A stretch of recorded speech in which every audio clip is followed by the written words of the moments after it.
For my part, I'm just happy that the Crimson called me Harvard's most successful dropout. Bill Gates was born into a comfortable home, but he didn't inherit billions. What he did inherit was relentless drive, smart decisions, and an obsession with leveling up. Now, imagine being born without connections, wealth, or a safety net. Sounds unfair? Maybe. But unfair doesn't mean impossible. Growing up with wealth is a privilege that lends financial stability and provides greater opportunities for future success. But what if you weren't born with a silver spoon in your mouth? It's hard to fathom going from poor to wealthy in a single lifetime, but according to experts, it's not some distant fantasy. It isn't easy either. If you were born poor, this video is your financial war plan. We're diving into 7 brutally effective ways to build wealth from scratch. No silver spoon, no sugarcoating, because guess what? Most millionaires weren't born rich. They became rich by playing the game smarter, not harder. Whether you're working 2 jobs, buried in student loans, or surviving on instant noodles, we got you. These aren't just generic save more money tips. These are power moves that shift your mindset, your habits, and eventually your net worth. So grab a notebook, ditch the excuses, and let's flip the script. Because staying broke might be your starting point, but it sure doesn't have to be your ending. If you got 99% of your money, you'd still be a multi-billionaire. No. And You have $138 billion. Right. If you get rid of 99%, I'd have 1.3 billion. Number 1. Relentless work ethic. The world's most notorious self-made billionaires, guys like Elon Musk and Bill Gates, didn't just stumble into their fortunes.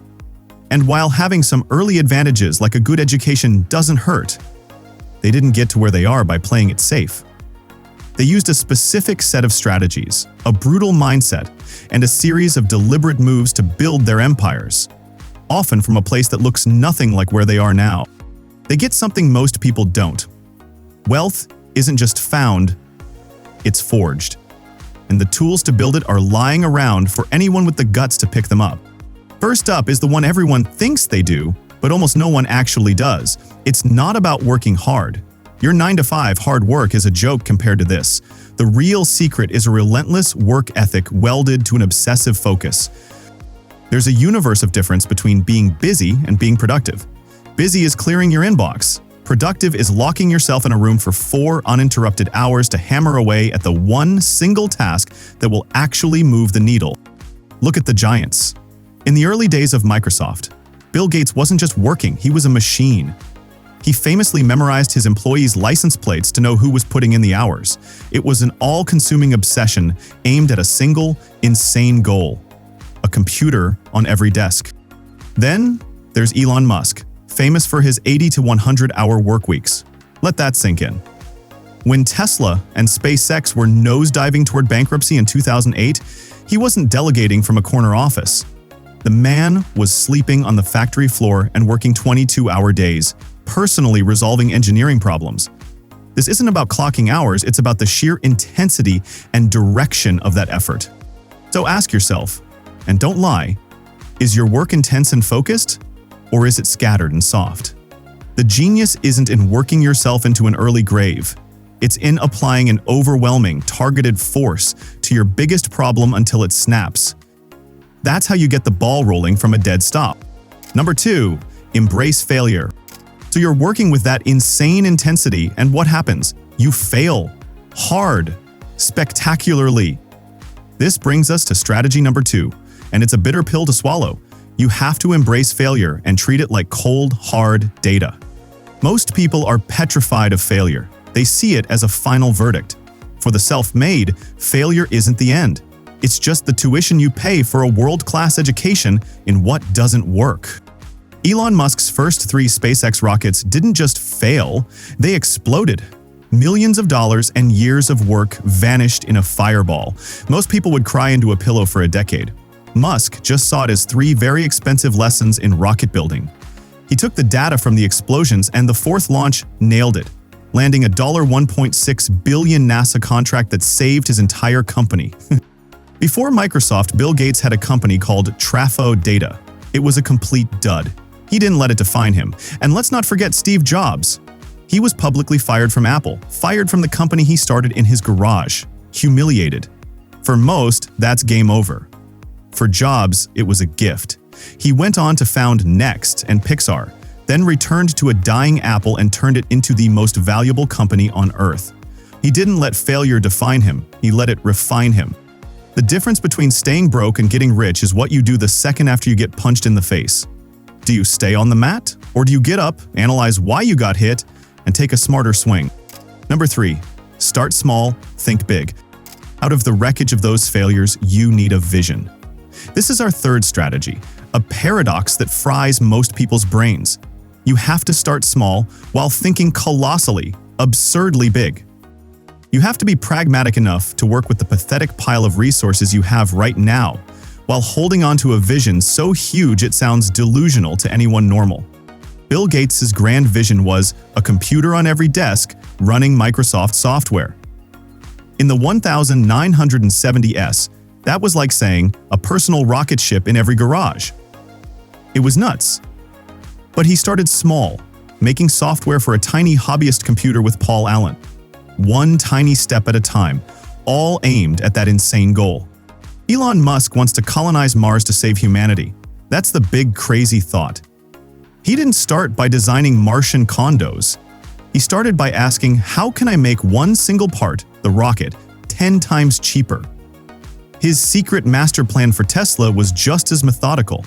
Build a pricey sports car, use that cash to build a cheaper sedan, and use that cash to build an affordable car for everyone. Start small, execute, scale up, think big. But the ultimate master of this was Andrew Carnegie. He came to America from Scotland, a poor kid. His first job was changing spools in a textile mill for $1.20 a week. He started at the absolute bottom. But his mind was already in the stratosphere. He hopped from the mill to telegraphs to railroads, constantly learning until he saw the future was in steel and built an empire that made him the richest man alive. His start was humble. His vision was anything but. Don't let your tiny apartment shrink your ambition. What's the smallest step you can take today towards your most ridiculous goal? If you're feeling a fire light up in your gut, do me a favor and hit that like button. It's a small click that tells the YouTube algorithm to stop recommending cat videos and show people something useful.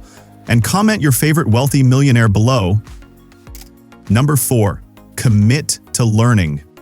A big vision is worthless if you're too ignorant to execute it.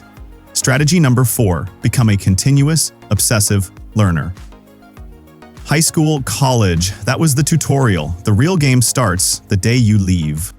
The rich don't see learning as a chore, they see it as the ultimate cheat code. The more you learn, the more you earn. It's that simple. Bill Gates is famous for reading about 50 books a year on everything from AI to global health. This isn't beach reading, it's downloading new software for his brain. His buddy Warren Buffett spends about 80% of his workday just reading. And then there's Musk. The man didn't have a degree in rocket science. So when he decided to build a rocket company, he literally taught himself aerospace engineering by inhaling textbooks and cornering experts until they gave him answers. That ability to learn brutally complex subjects, fast, is his superpower. It's how he can run a car company, a rocket company, and a brain chip company at the same time. Look at Oprah Winfrey. Born into crushing poverty in Mississippi, she realized education was her only ladder out. Her entire billion-dollar empire was built on her ability to learn, to understand people, and to share what she learned. She didn't just host a show, she created a global university for self-improvement, becoming a self-made billionaire in the process. The knowledge that got you here won't get you there. Are you actively making time to learn, or are you just letting your brain rot? Number 5, take calculated risks. This one separates the talkers from the titans. You have to be willing to take bold, calculated risks. Playing it safe is a one-way ticket to a boring life of mediocrity. Every great fortune was built on a pile of risk. But notice the word, calculated. This isn't YOLOing your rent money on a meme stock. This is doing the homework, understanding the upside and the terrifying downside, and then having the guts to bet on yourself when everyone else is hiding under their desk. Bill Gates dropped out of Harvard to start Microsoft. To everyone on the outside, it was pure, ruthless insanity. For him, It was a calculated risk. He saw the personal computer revolution coming and knew the risk of not acting was infinitely greater than the risk of leaving school. Elon Musk is the poster boy for this. He took the mountain of cash he made from PayPal, around $180 million, and shoved almost every last dollar of it into SpaceX and Tesla, two companies that experts said were destined to become craters in the ground. He had to borrow money for rent. That is the definition of a bold, calculated risk. And this isn't just for tech guys. Shahid Khan came to the US from Pakistan with $500. His first job was washing dishes for $1.2 an hour. He got an engineering job at an auto parts company, but saw a better way to design a bumper. He took a huge risk, borrowed money, and started his own company to make it. Today, he's a billionaire who owns an NFL team. From dishwasher to dynasty, all because of one calculated risk. Your comfort zone is where your potential goes to die. What calculated risk have you been avoiding that could change your entire life? Number 6. Solve real-world problems. Taking risks is useless if you're pointing your cannon at the wrong target. Strategy number 6. Stop chasing money. It's needy. Instead, become obsessed with solving a real, painful problem. Money isn't the goal, it's the byproduct. Money is the groupie. Value is the rock star. When you focus on a real problem, you create a mission. A mission is a magnet. It pulls in talent, customers, and investors. A desire for cash just repels them. Bill Gates wasn't trying to be a billionaire. He was obsessed with the problem of clunky, inaccessible computers. Microsoft's mission was to solve that. The billions were just a side effect of succeeding on a global scale. Elon Musk is tackling what he sees as threats to human existence. Our reliance on fossil fuels with Tesla and the risk of extinction with SpaceX. This problem-first obsession is how he gets the world's best engineers to work insane hours for him. They're not there for a paycheck. They're there to work on something that matters. But my favorite example is James Dyson. The man wasn't trying to build an empire, he was just monumentally pissed off that his vacuum cleaner kept losing suction. This one annoyance led him to create 5,127 failed prototypes over 15 years. Let that number sink in for a moment. That's not persistence. That's a level of stubborn obsession that borders on clinical insanity, and it made him a billionaire. Stop asking, how can I make money? Start asking, what problem can I solve so well that people will throw their money at me to fix it? The size of your bank account will be a direct reflection of the size of the problem you solve. Number 7. Seek mentorship. You don't have to be a one-person cavalry with your ideas. In fact, trying to do it all alone is just stupid. Strategy number 8 is the force multiplier. Strategically build your network and hunt down mentors. Your network is your net worth is a cliche for a reason. You can't know everything, but you can know the people who do. Bill Gates had Paul Allen. Their partnership was Microsoft's core processing unit. Elon Musk didn't know rocket science, but he knew how to find, hire, and drain the brains of the best aerospace engineers on the planet. A mentor is a time machine. They've already made the dumb mistakes you're about to make. Learning from their scars can save you years of wasted time and money. Look at Damon John.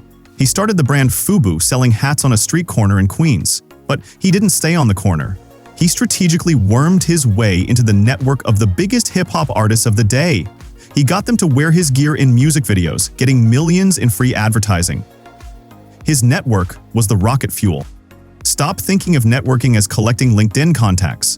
Think of it as a strategic mission. Who are the 5 people that could change your entire trajectory? Who has already done what you're trying to do? Find them. Offer them value. Don't just ask for coffee. Learn from them. Which of these strategies appealed to you the most? Comment below and do let me know if you found this information helpful. Watch more game-changing videos on becoming a billionaire and hit subscribe to fuel your journey with elite-level strategies to attract unstoppable wealth. Like and share this content with your friends and family.